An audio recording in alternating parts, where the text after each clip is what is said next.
Sometimes in a large nursery such as ours, a tree gets left tied up in the field, and after a few years it's damaged. And in this video I'm going to show you the damage from nylon twine that is left on a tree and what happens to the tree long term with this nylon left in place. Well, this is a piece of wood that we split open, and one of the things that we split open has this oddity that's right here, and this is a piece of twine that our guys used to tie up the tree with, but they never untied it, or we never dug the tree. It was in the field, so they never untied this portion of it. And it's a really good reason of why you need to untie this when you're planting. It's not so much that it's going to, every time it's going to kill the tree, but since this is plastic, this plastic doesn't degrade and it girdles the tree. So if you ever have a tree that you buy and then use nylon, you need to take the nylon off. We switched to all sisal twine just because of this, so that when we put the sisal twine on, it decomposes and rots off the tree, whereas this nylon will never do that.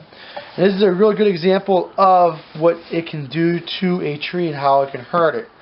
One of the things we'll take a look at is that there's a little bit of a vine growing right here, and where the vine was growing, the nylon didn't get to cut into the tree.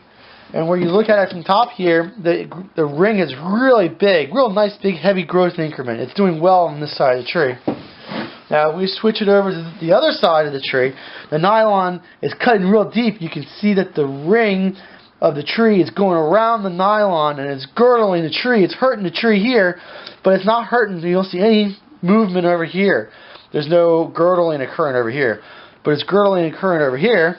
And as a response, the ring is much smaller on this side of the tree, much smaller than this side. So this is basically the width of my finger, and this one here is a fourth of the width of my finger. So what you're telling me, Michael, is that the poison ivy helped the tree?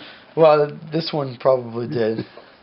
But it's just, you also see there's a real big dig out where the nylon goes in and hurts the tree. Okay, now why is it fatter on this side of the tree than this side of the tree? So if you see this bump right here, this bump is created because of how the tree itself is working. And when energy is moved through the tree, it moves through special cells called sleeve tubes, or we call it phloem. And that phloem is genetically made to go down the tree. And what I was told in school was that sleeve tubes are imagined like they're a bunch of balloons connected to one another. And if the tree wants to move energy downward, it pushes pressure on the one balloon, forcing juices from that one balloon out, and it forces it downward. So pushing, the energy squirts out, moves down to the next cell. That next cell contracts, energy goes down, and that's how it moves downward. So you imagine the energy is being squished downward and downward and downward and downward, and it gets down to here where the constriction is at. Well, when these cells try to push it downward, it can't.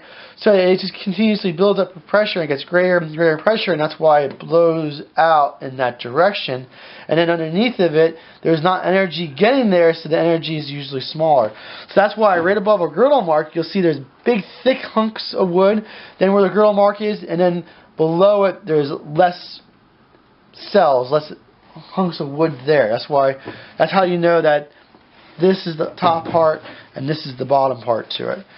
So just knowing a little bit of it, you can see the damage that this can occur to a tree. I was told, and I believe it, that if you do have nylon in the tree, that the tree will not be able to grow around and envelop it. I believe that. And I believe that it will always be a weak point on the tree wherever you keep nylon or any type of plastic into the tree. Now, saying that, if you ever use bare wire, on the other hand, has completely different properties in that the tree can compartmentalize, that the tree can grow around it, and the tree can live through it. A good example of that is if you see barbed wire there and the other ones are trees and old wood lines from farmers, the tree can grow completely around that barbed wire and not have a problem. And that's some of the reasons why if you have a brand new tree that was just dug and you plant it into the ground, it's okay to leave the wire cage on. You just have to make sure that the wire cage is not sticking up out of the ground. When the roots come in contact with it, the roots will be able to envelop it. But if you get a new tree and it has nylon on it or has any type of plastic on it, the tree won't be able to grow through that. The tree will be affected like that, and the tree, in my opinion, will die. All right, well, thank you very much, Mike. And do we use nylon at Highland Hill Farm? No, we got rid of nylon just because of instances like this. You can't take that risk. We use sisal twine, which is a twine made from grass, and it's rolled up, and that's what we like to use because it biodegrades, breaks apart. The tree's hydraulic pressure can also break that twine, whereas a tree hydraulic pressure won't be able to break that. All right, well, thank you very much, Mike. And if they have questions, how can they reach you? What's your telephone number for You want them? my telephone number? Sure. All right, my telephone number is 267-446-2376. Okay, and this is Michael at Highland Hill Farm in Fountainville, PA. Thank you. This video was produced at Highland Hill Farm.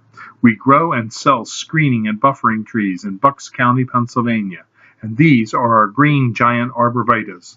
Call us for your screening tree needs at 215-651-8329.